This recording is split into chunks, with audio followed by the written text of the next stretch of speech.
before I'm going to tell you why I did what I did, which implies the title, because I started with the Assassin's Blade, how dare I ruin the order that everyone was been talking about when starting Throne of Glass. But before going into that, I just want to show you the dagger that I'm having, and it's been on my Kindle as a Kindle charm with a dust plug attached. It's been on my Kindle since I started the Assassin's Blade, and now I'm all the way to Era of Fire. So yeah, I know I'm doing this video kind of late, but I promise it's well structured, and I feel like it's a very good spoiler free about the book, but also of why should you start with the prequel that it's entitled The Assassin's Blade before starting with the Throne of Glass from the Throne of Glass series. Let's get into it. As you know, there are many things circulating online, which is also kind of the fake news, because I discovered some of the Throne of Glass fans that they were really old fans from 2012, since the first books were published. And they said that before TikTok and everything has been misinformed on that platform, they have been reading the Assassin's Blade first, because it was the first book published, even though it's a collection of 5 different books, but it's basically a prequel and offering you the specific backstory that you would need to know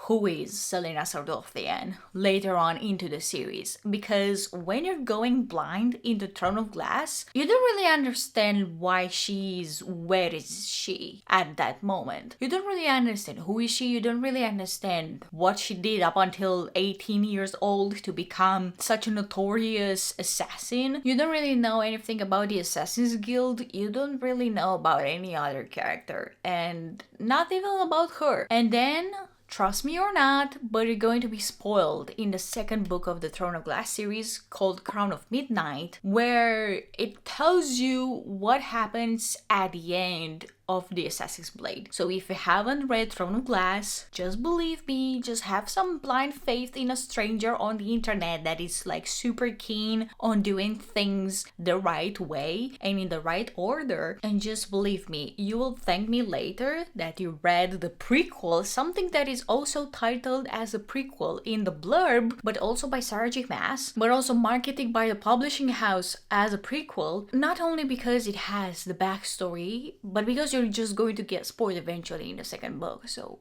yeah, it's not really a great idea to read it third before the Era of Fire, which is the third book in the Throne of Glass series, just like people are recommending it on the book talk. Now let's get into the part of knowing our main character, Celaena Sardothien, and whatever the hell is with her. Why are people loving her? Why is she so mysterious? Why is she so good? But our female main character, Celaena Sardothien, is placed in the Underland part with lost magic, in Erelia. If I'm butchering any of the pronunciations, I'm completely sorry. I am not a native, and even though the pronunciation has been offered to us by Sarah J. Maas, I just discovered it after book 2. So in my head, some of the words are sounding just like I pronounced them until now, which is wrong. So don't get mad on me, okay? Please. She works as a contractor for a Robin Hamill, making her the most feared and most powerful assassin, also merciless, which is called the Underland Assassin by only the age of 16. So she is 16 in this prequel, because in Throne of Glass she will be 18 years old. The book starts off like a young adult, because it's meant to be the prequel of the Throne of Glass, like I told you, but serves as a book of 5 different mini-stories forming Celaena's backstory. We meet a Robin and Celaena's other colleagues, the colleagues that she's having and being assassin with since she was 80 years old and taken as a protege by a Robin Hamill, but then she was made the Underland assassin without people even knowing how old was she or even that she was a girl, which was terrifying. Of course, the boys felt envious of her and even wanted to become the most famous Underland assassin, but she told them with a lot of sass that she would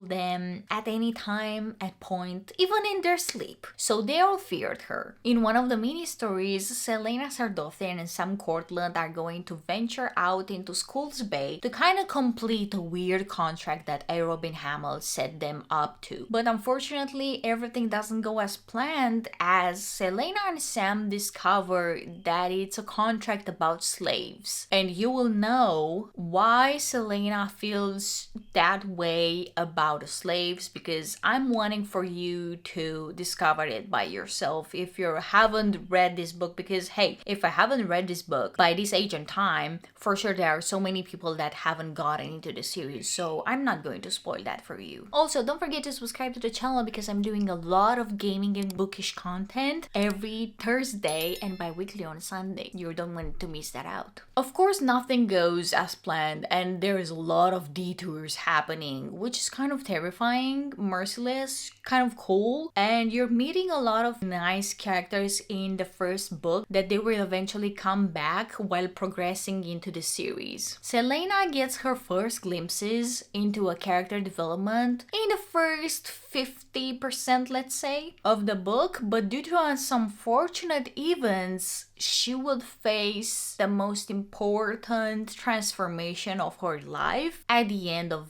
the prequel, The Assassin's Blade. Due to these circumstances, she then gets sent to the desert to train, which I believe this is the fourth mini story, The Assassin in the Desert. But in the third and fourth mini stories in The Assassin's Blade, there are a lot of key points and plot points that you wouldn't be able to miss, and also some foreshadowing that you would understand in Crown of Midnight and better on Heir of Fire, because everything would make sense. I promise you, everything would make sense. And now that I'm thinking back on it, there are so many people that missed on the foreshadowing in the Assassin's Blade just because it was a prequel, but they read it third. Because otherwise, you wouldn't have seen some signs, if you know what I mean. There were some signs and some foreshadowing about Selena that you will learn later on. They all clicked in place for me. I just hope that you are getting the breadcrumbs, just like Sarah J. Maas laid them out for us. Ultimately, the last story tells some of the strange and most developing moments of Selena's 16 year. She's about to turn 17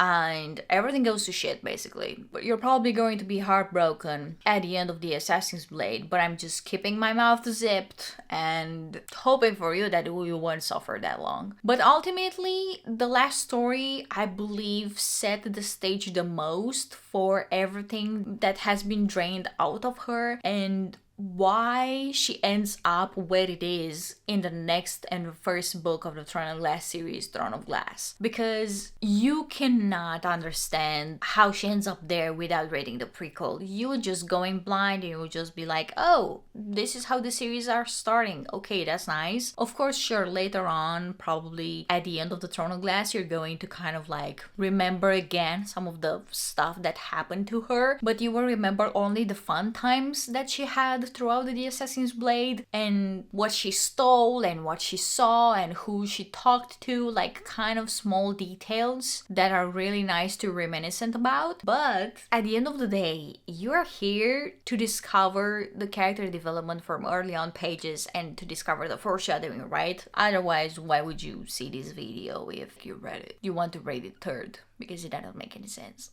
But overall, I had an amazing time and I'm just looking forward into doing more spoiler-free reviews for you guys, and I'm just going to do a spoiler-free review for each and every book. Probably for some of them I'm going to do 2 in 1 video. I don't know yet, because I know that Empire of Storms and Tower of Dawn are about the same war. Empire of Storms, let's say, it's with like the left side of the war and Tower of Dawn is like with the right side of the war, but they are having common mass destructions and mass enemies. But yeah, I just hope that you will read it first for your first time reading it. You can read it first and then you can read it third and maybe see what's the difference. For sure, I'm not going to reread it because unfortunately I don't reread. Yeah, this is not one of my perks, unfortunately, because I remember a lot of details and then I just get mad that I remember and I stop. I don't even replay, so yeah. But I hope this basically convinced you that the Assassin's Blade is marketed as a prequel for a reason, as it means to be read first. And I will see you in the next video about Throne of Glass. Until then, happy reading!